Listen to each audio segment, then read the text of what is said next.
Mahabharat, Section 1, Part 2. The Rishi Vyas published this mass of knowledge in both a detailed and an abridged form. It is the wish of the learned in the world to possess the detail and the abridgment.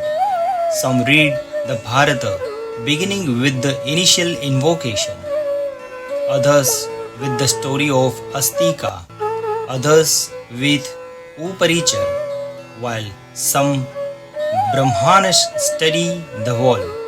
Men of learning displayed their various knowledge of the institute in commenting on the composition.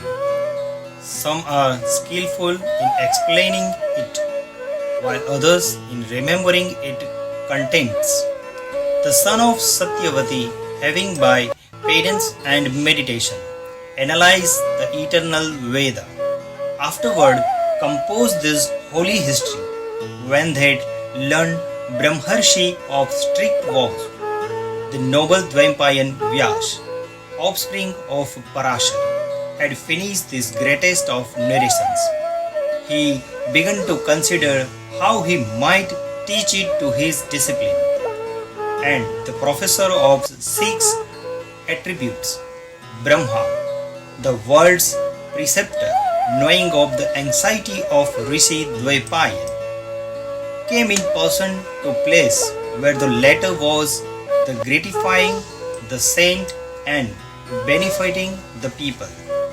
And when Vyas, surrounded by all the tribes of Munis, saw him, he was surprised, and standing with joined palms, he bowed and ordered a seat to be brought. And Vyas, having gone round him, who is called Hiranyagarbha, seated on that distinguished seat, stood near it, and being commanded by Brahma Parmeshti, he sat down near the seat, full of affection and smiling in joy. Then the greatly glorious Vyas, addressing Brahma Parmeshti, said, O divine Brahma, by me a poem hath been composed which is greatly respected, the mystery of the Veda, and what the subjects have been explained by me, the various rituals of the Upanishads, which the Angas, the compilation of the Purans and history formed by me, and named after the 3 divisions of time, past, present and future, the determination of the nature of decay, fear, disease, existence and non-existence, a description of creeds and of the various mode of life, rule for the 4 castes and the import of all the Purans, an account of asceticism and of the duties of a religious student, the dimension of the sun and moon, the planets, constellations and stars, together with the duration of the 4 ages, the Rig, Sham and Yajurvedas, also the Adhyatma, the sciences called Nyaya, orthopy and treatment of disease, charity and Puspat Dharma, birth, celestial and human, for particular processes. Also a description of places of pilgrimage and other holy places, of rivers, mountains, forest and ocean, of the heavenly cities and the kalpas, the art of war, the different kind of nations and languages, the nature of manner of people, and the all-pervading spirit. All these have been represented, but after all, no writer of this work is to be found on earth. Brahma said, I esteem thee for thy knowledge of divine mysteries. Before the whole body of celebrated Munis distinguished for the sanctity of their lives, I know thou hast revealed the divine word, even from its first utterance, in the language of truth. Thou hast called thy present work a poem. Wherefore it shall be a poem. There shall be no poets whose works may equal the description of this poem, even as the three other modes called ashrama are ever unequal in merit to domestic ashrama. Let me Ganesh be thought of, O Muni, for the purpose of writing the poem. Sooth said, Brahma having thus spoken to Vyas, retired to his own abode. Then Vyas began to call to mind Ganesha, and Ganesha, obviator of obstacles, ready to fulfill the desire of his votaries, was no sooner thought of than he repaired to the place where Vyas was seated.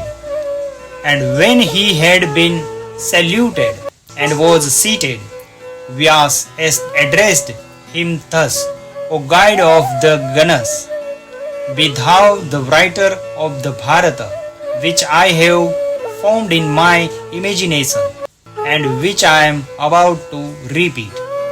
Ganesha, upon hearing this address, thus answered, I will become the writer of thy work, provided my pen do not for a moment cease writing. And Vyasa said unto that divinity, whenever thereby anything thou dost no comprehend, cease to continue writing. Ganesha, having signified his assent by repeating the word Om, proceeded to write, and Vyas began, and by way of diversion he knit the knots of compositions exceeding close, by doing which he dictated this work according to his engagement. Sooth said, I am acquainted with 8,800 verses, and so is Suka and perhaps Sanjaya, from the mysteriousness of their meaning. O Muni, no one is able to this day to penetrate those closely knit difficult slokas. Even the omniscient Ganesha took a moment to consider, while Vyas, however, continued to compose other verses in great abundance. The wisdom of this work, like unto an instrument of applying collyrium, hath opened the eyes of the inquisitive world, blinded by the darkness of ignorance.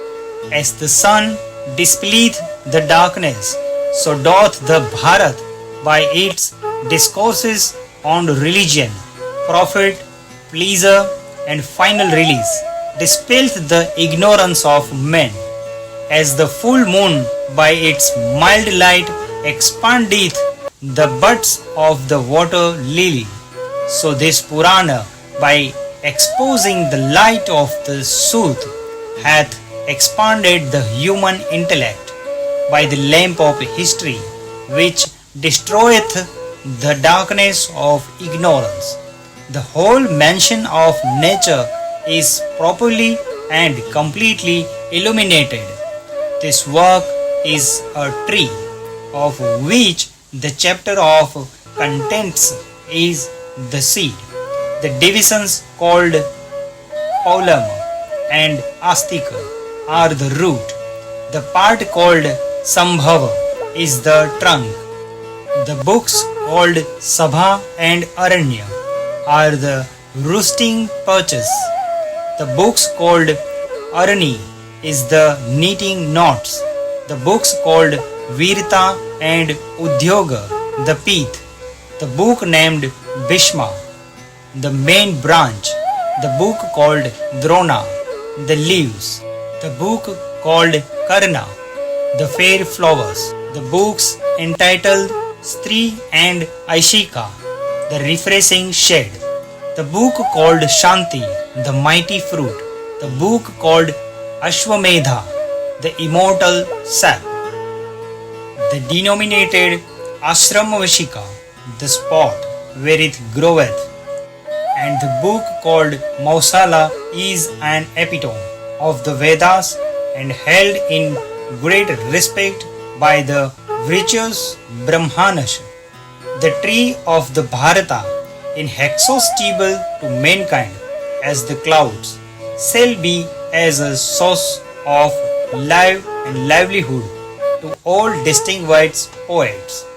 Sooth continued, I will now speak of the underlying flowering and fruitful productions of this tree, possessed of a pure and pleasant taste, and not to be destroyed even by the immortals, formerly the spirited and virtuous Krishnadvaipayan, by the injunctions of Bhishma, the wise son of Ganga and of his own mother, become the father of 3 boys, who were like the 3 fires by the 2 wives of Vichitravirya, and having thus raised up Dhritarashtra, Pandu and Vidura, he returned to his recluse abode to prosecute his religious exercise.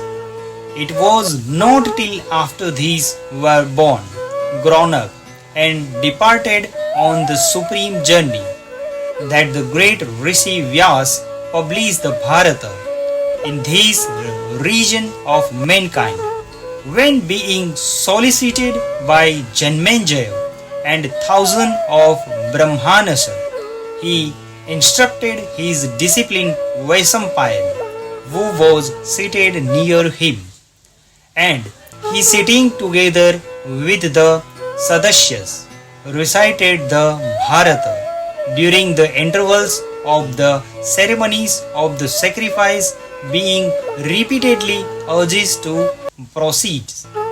Vyas hath fully represented the greatness of the house of Kuru, the virtuous principle of Gandhari, the wisdom of Vidura, and the constancy of Kunti.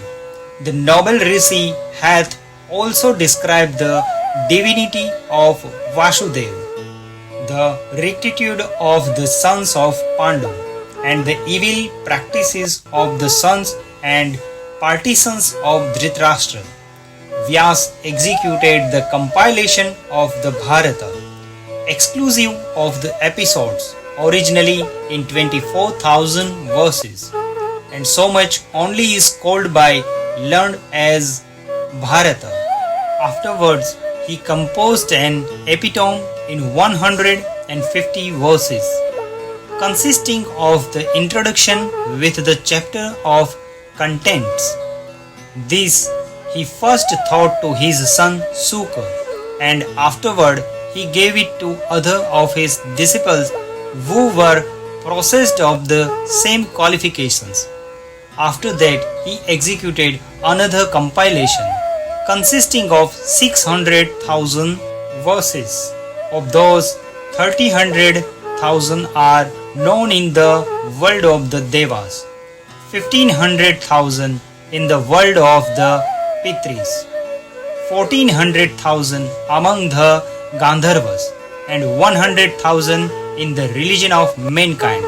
Narada recited them to the Devas, Devala to the Pitris, and Suka published them to Gandharvas, Yakshas, and Rakshasas. And in this world they were recited by Vaishampayan, one of the disciples of Vyasa, a man of just principles and the first among all those acquainted with the Vedas. Know that I, Sooth, have also repeated 100,000 verses.